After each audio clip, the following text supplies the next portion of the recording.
ಸ್ನೇಹಿತರೆ ನಮಸ್ಕಾರ. ನ್ಯೂಸ್ 18 ಕನ್ನಡದ ಫೇಸ್ಬುಕ್ ಮತ್ತು ಯೂಟ್ಯೂಬ್ಗೆ ಸ್ವಾಗತ. ನಾನು ಗಂಗಾಧರ್ ವಾಕಟ. ಪ್ರತಿನಿತ್ಯ ಒಂದು ವಿಶೇಷವಾದಂಥ ಸುದ್ದಿಗಳನ್ನು ಹಂಚ್ಕೊಳ್ತಾ ಇರ್ತೇನೆ ಸ್ನೇಹಿತರೆ. ನಿಜಕ್ಕೂ ಈ ಒಂದು ಸುದ್ದಿ ನಿಜಕ್ಕೂ ಹೇಗೆ ಹೇಳುವಂಥದ್ದು, ಇಂತಹ ಕ್ರೂರಿಗಳು ನಿಜಕ್ಕೂ ನಮ್ಮ ಸಮಾಜದಲ್ಲಿ ಇದ್ದಾರಾ ಅನ್ನೋದು ಪ್ರಶ್ನೆ ಆಗುತ್ತೆ ಸ್ನೇಹಿತರೆ. ಎಲ್ಲರಿಗೂ ಕೂಡ ಗೊತ್ತಿರುವಂಥ ರೀತಿಯಲ್ಲಿ ವಿಜಯನಗರದ ಕೊಟ್ಟೂರಿನಲ್ಲಿ ನಡೆದಂತಹ ಒಂದು ದುರ್ಘಟನೆ. ಸ್ವಂತ ಹೆತ್ತ ಮಗನೇ ತಂದೆ ತಾಯಿಯನ್ನು, ಒಡಹುಟ್ಟಿದ ತಂಗಿಯನ್ನು ಕ್ರೂರವಾಗಿ ಕೊಂದು ಆನಂತರ ಅವನು ಸಿನಿಮೀಯ ರೀತಿಯಲ್ಲಿ ಪೊಲೀಸರಿಗೆ ಕತೆ ಕಟ್ಟಿದಂತಹ ಒಂದು ವಿಚಾರ. ನಿಜಕ್ಕೂ ಇದೊಂದು ಸಿನಿಮಾ ಆಗುತ್ತೇನೋ ಮುಂದೆ ಗೊತ್ತಿಲ್ಲ ಸ್ನೇಹಿತರೆ. ಸಿನಿಮಾ ಮಾಡೋದಿರಲಿ, ಆದರೆ ಆ ಸಿನಿಮಾದ ರೀತಿಯಲ್ಲಿ ಅದನ್ನೇ ಮೀರಿಸೋ, ಅಂದರೆ ಒಂದು ಫಿಲ್ಮನ್ನೇ ಮೀರಿಸುವಂಥ ರೀತಿಯಲ್ಲಿ ತಂದೆ ತಾಯಿಯನ್ನು, ಒಡಹುಟ್ಟಿದ ತಂಗಿಯನ್ನು ಕೊಂದು ನಿಷ್ಠೂರವಾಗಿ ನಡ್ಕೊಂಡಿರುವಂತಹ ಘಟನೆ.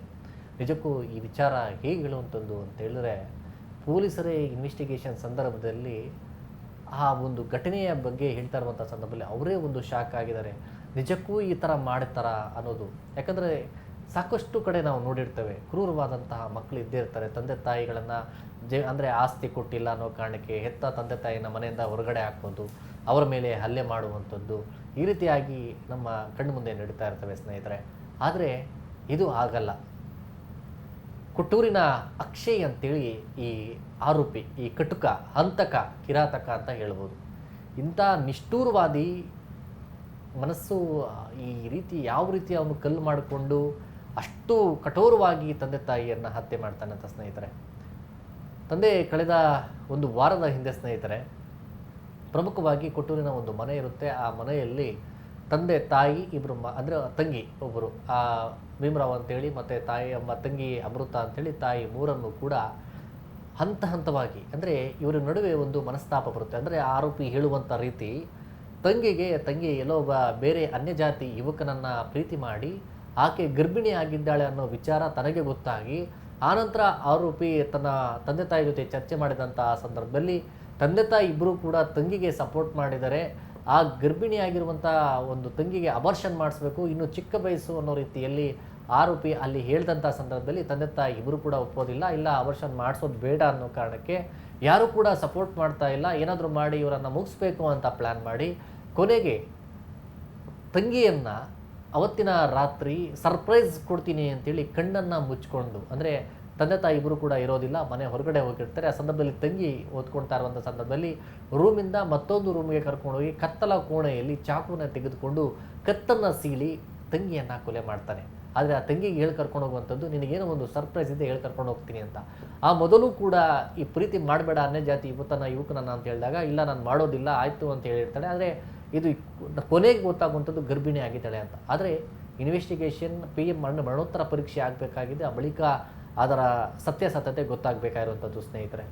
ಆನಂತರ ಇನ್ನೊಂದು, ಆದರೆ ಇದು ಮುಂದುವರೆದ ಭಾಗ. ಆನಂತರ ಇದು ಈಗ ನಡೆದಿರುವಂಥ ವಿಚಾರವನ್ನು ನಿಮ್ಮ ಮುಂದೆ ಹೇಳ್ತಾ ಇರುವಂಥ ಸ್ನೇಹಿತರೆ. ಆನಂತರ ತಾಯಿ ಬರ್ತಾಳೆ. ತಾಯಿ ಕೂಡ ನಿನ್ನೊಂದು ಸರ್ಪ್ರೈಸ್ ಇದೆ ಅಮ್ಮ ಅಂತೇಳಿ ರೂಮ್ಗೆ ಕರ್ಕೊಂಡು ಹೋಗ್ತಾನೆ. ಅದೇ ಚಾಕುವನ್ನು ತೆಗೆದುಕೊಂಡು ಕತ್ತು ಸೀಳಿ ತಂಗಿಯನ್ನು ಮಲಗಿಸಿರುವಂಥ ಬೆಡ್ ಮೇಲೇ ಅಲ್ಲಿ ತಾಯಿಯನ್ನು ಕೂಡ ಮಲಗಿಸಿ ಬ್ರೆಶೀಟನ್ನು ಹೊದಕ್ತಾನೆ. ಅಂದರೆ ಇಲ್ಲಿ ತಂಗಿಯನ್ನು ಕೊಲೆ ಮಾಡಿದ ನಂತರ ಹೋಗಿ ರಕ್ತದ ಕಲೆ ಇರುವಂಥ ಶರ್ಟನ್ನು ತೆಗೆದು ಸ್ನಾನ ಮಾಡ್ತಾನೆ.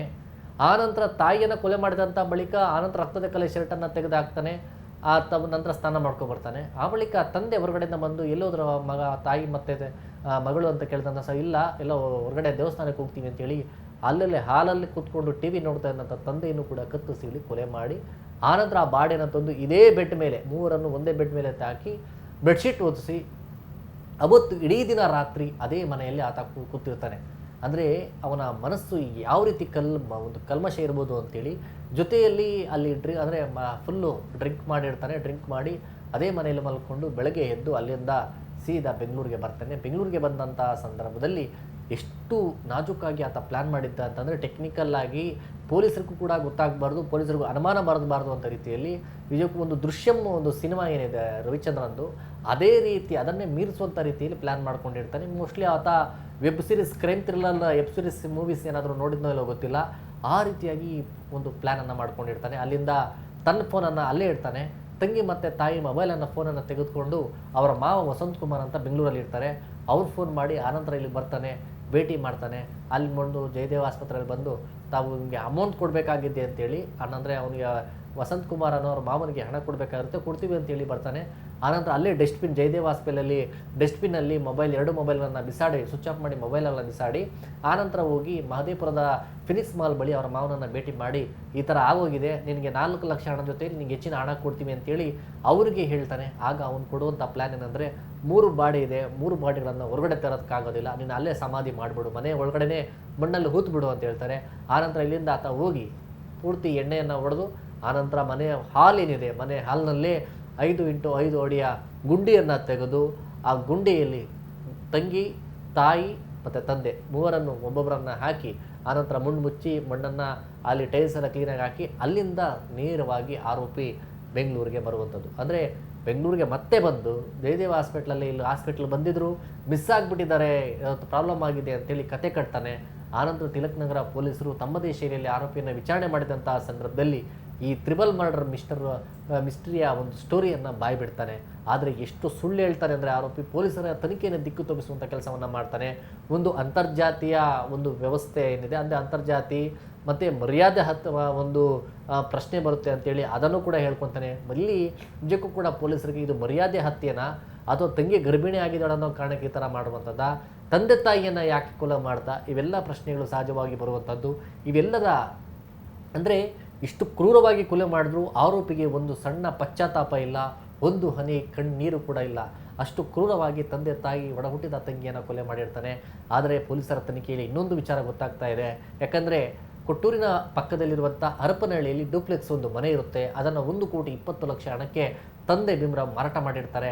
ಆ ಹಣವನ್ನು ತೆಗೆದುಕೊಂಡು ಬಂದು ಅದರಲ್ಲಿ 50 ಲಕ್ಷ ಹಣವನ್ನು ಮಗಳು ಅಮೃತ ಹೆಸರಲ್ಲಿ ಒಂದು FDಯನ್ನು ಮಾಡಿ ಅವಳ ವಿದ್ಯಾಭ್ಯಾಸಕ್ಕೆ ಮುಂದಿನ ಒಂದು ಮದುವೆಗೆ ಏನಾದರೂ ಕಾರ್ಯಗಳಾಗುತ್ತೆ ಅನ್ನೋ ಕಾರಣಕ್ಕೆ ಅದನ್ನು ಇಟ್ಟಿರ್ತಾರೆ. ಉಳಿದ ಹಣ ತನ್ನ ಬಳಿಗೆ ಇಟ್ಕೊಂಡಿರ್ತಾರೆ. ಈ ಹಣದ ವಿಚಾರವಾಗಿ ಕೂಡ ತಂದೆ ಮತ್ತು ಅವರ ಬಳಿ ಜಗಳವನ್ನು ಆರೋಪಿ ಮಾಡಿರ್ತಾರೆ. ಒಟ್ಟು ಪರೋಡಿ ಈ ಆರೋಪಿ ಅಕ್ಷಯ್ ಇರುವಂಥದ್ದು. ಆದರೆ ಈ ಪರೋಡಿ ಬೀಳ್ತಾ ಇದ್ದು ಕುಡಿದು ಚಟ ಇಲ್ಲಿದ್ದು ಬೇರೆ ಬೇರೆಯವರ ಸಹವಾಸಗಳನ್ನು ಜಾಸ್ತಿ ಮಾಡ್ತಾ ಇದ್ದ ಕಾರಣಕ್ಕೆ ಹಣದ ವ್ಯವಹಾರವನ್ನು ಮಗನಿಗೆ ಕೊಟ್ಟಿರಲಿಲ್ಲ. ಇದೇ ಕಾರಣಕ್ಕೆ ಏನಾದರೂ ಮಾಡಿ ಇವರನ್ನು ಮುಗಿಸಿಬಿಟ್ರೆ ಈ ಹಣ ತಮ್ಮದಾಗುತ್ತೆ ಅನ್ನೋ ಆಲೋಚನೆ ಏನಾದರೂ ಆರೋಪಿಗಿತ್ತ, ಅದರ ಒಂದು ಸಸ್ಪೆಕ್ಟ್ ಕೂಡ ಇರುವಂಥದ್ದು. ಈ ಎಲ್ಲ ಫೈನಾನ್ಷಿಯಲ್ ವಿಚಾರ, ಮರ್ಯಾದೆ ಹತ್ಯೆ ವಿಚಾರ ಜೊತೆಯಲ್ಲಿ ಆ ತಂಗಿಗೆ ಏನಾದರೂ ಗರ್ಭಿಣಿಯಾಗಿ ಏನಾದರೂ ಸಮಸ್ಯೆ ಆಗಿತ್ತಾ ಅನ್ನೋ ಆಯಾಮದಲ್ಲೂ ಕೂಡ ಪೊಲೀಸರು ಇನ್ವೆಸ್ಟಿಗೇಷನ್ ಮಾಡ್ತಾ ಇದ್ದಾರೆ. ಜೊತೆಯಲ್ಲಿ ಪ್ರಿಯಕರನ್ನು ಕೂಡ ಹತ್ಯೆ ಮಾಡಿರ್ಬೋದು ಅನ್ನೋ ಸಸ್ಪೆಕ್ಟ್ ಕೂಡ ಇದೆ. ಹೀಗಾಗಿ ಅದರ ಆಯಾಮದಲ್ಲೂ ಪೊಲೀಸರು ಈಗ ತನಿಖೆಯನ್ನು ನಡೆಸ್ತಾ ಇದ್ದಾರೆ. ಒಟ್ಟೆ ವಿಜಯನಗರ ಪೊಲೀಸರು ಈಗ ಆ ಬಗ್ಗೆ ಒಂದು ಈಗಾಗಲೇ ತಿಲಕ್ ನಗರ ಪೊಲೀಸರು ಏನು ಕಂಪ್ಲೇಂಟ್ ಮಾಡ್ಕೊಂಡಿದ್ರು, ಅದನ್ನು ಅಲ್ಲಿಗೆ ವರ್ಗಾವಣೆ ಮಾಡಿದರೆ ಕೇಸ್ ವೆರಿಫೈ ರಿಪೋರ್ಟ್ ಎಲ್ಲ ಅವರಿಗೆ ಹಸ್ತಾಂತರವನ್ನು ಮಾಡಿದ್ದಾರೆ.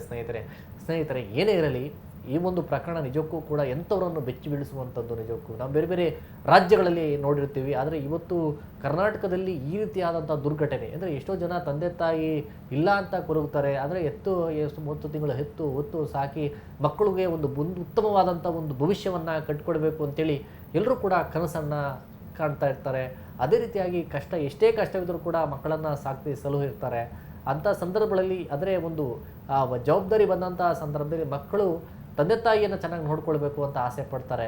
ಆದರೆ ಇಲ್ಲಿ ಒಡಹುಟ್ಟಿದಂಥ ತಂಗಿ, ಆ ತಂಗಿಯನ್ನು ಹೊತ್ತು ಸಾಕಿದಂಥ ತಂದೆ ತಾಯಿಯನ್ನು ಕ್ರೂರವಾಗಿ ಕೊಂದಂಥ ಆರೋಪಿ ಮನೆಯಲ್ಲೇ ಗುಂಡಿ ತೆಗೆದು ಅಲ್ಲಿ ಮುಚ್ತಾನಂದರೆ ಅವನ ಮನಸ್ಥಿತಿ ಯಾವ ರೀತಿ ಇದೆ ಅಂತೇಳಿ ನಿಜಕ್ಕೂ ಕೂಡ ಈ ರೀತಿಯಾಗಿ ಆತನ ರಿಲೇಟಿವ್ಸ್ ಹೇಳ್ತಾರೆ, ಅವನನ್ನು ನಿಜಕ್ಕೂ ಕೂಡ ಬಿಡಬಾರ್ದು, ಅವನನ್ನು ಏನಾದರೂ ಅವನನ್ನು ಅಲ್ಲೇ ಗಲ್ಲಿಗೇರಿಸಬೇಕು ಅನ್ನೋ ರೀತಿಯಲ್ಲಿ ಅವ್ರು ಹೇಳ್ತಾರೆ. ನಿಜಕ್ಕೂ ಇಂಥ ವ್ಯಕ್ತಿಗಳು ಈ ಸಮಾಜದಲ್ಲಿ ಇರಬಾರ್ದು ಅನ್ನೋದು ನಿಜಕ್ಕೂ ಕೂಡ ಹೇಳಿ ಎಲ್ಲರೂ ಕೂಡ ಅವರ ಫ್ಯಾಮಿಲಿ ಪರ್ಸನ್ಸೇ ಹೇಳುವಂಥದ್ದು. ಈಗ ಸ್ನೇಹಿತರೆ, ಈ ಒಂದು ಮಾಹಿತಿ ನಿಜಕ್ಕೂ ಕೂಡ ಇಂಥವರು ಮಕ್ಕಳು ಯಾರಿಗೂ ಬೇಡ ಅಂತ ನಿಜಕ್ಕೂ ಹೇಳ್ಬೋದು. ಯಾಕೆಂದರೆ ತಂದೆ ತಾಯಿಯನ್ನು ಅಂದರೆ ನಿನಗೆ ಏನಾದರೂ ಸಣ್ಣ ಸಮಸ್ಯೆ, ಮನಸ್ತಾಪ, ಜಗಳ ಆಗುವಂಥದ್ದು ಸಹಜ. ಆದರೆ ಒಂದು ಕೊಲೆ ಮಾಡುವಂಥ ಹಂತಕ್ಕೆ ಹೋಗುವಂಥದ್ದು ಎಷ್ಟು ಮಾತ್ರ ಸರಿ. ನನಗೆ ಇಷ್ಟವಾಗಲಿ ಅಂದರೆ ಮನೆ ಬಿಟ್ಟು ಹೋಗ್ಬೋದಾಯಿತು, ಇಲ್ಲ ಬೇರೆ ರೀತಿಯಾಗಿ ಲೀಗಲ್ ಆಗಿ ಫೈಟ್ ಮಾಡ್ಬೋದಾಯಿತು, ನನ್ನ ತಮಗೆ ಆಸ್ತಿ ಬೇಕು, ಇನ್ನೊಂದು ಮಾತು ನಮ್ಗೆ ಬೇಡ ಅಂತ ಹೇಳಿದರೆ. ಆದರೆ ಅವರನ್ನು ಕೊಲ್ಲುವಂಥ ಹಕ್ಕು ಕೊಟ್ಟಂತಾರೆ ಯಾರು? ಸ್ನೇಹಿತರೆ, ಈ ಮಾಹಿತಿ ನಿಮಗೆ ಇಷ್ಟವಾಗಿದ್ದಲ್ಲಿ ನ್ಯೂಸ್18 ಕನ್ನಡದ ಫೇಸ್ಬುಕ್ ಮತ್ತು ಯೂಟ್ಯೂಬನ್ನು ಸಬ್ಸ್ಕ್ರೈಬ್ ಮಾಡಿ ಮತ್ತು ಶೇರ್ ಮಾಡಿ. ಧನ್ಯವಾದ. ನಿರ್ಭೀತ, ನಿಷ್ಪಕ್ಷಪಾತ, ವಿಶ್ವಾಸಾರ್ಹ ಸುದ್ದಿಗಳಿಗೆ ಮತ್ತೊಂದು ಹೆಸರಾಗಿರುವಂತ ನ್ಯೂಸ್18 ಕನ್ನಡ ಈಗ ಆಪ್ನಲ್ಲೂ ಲಭ್ಯವಿದೆ.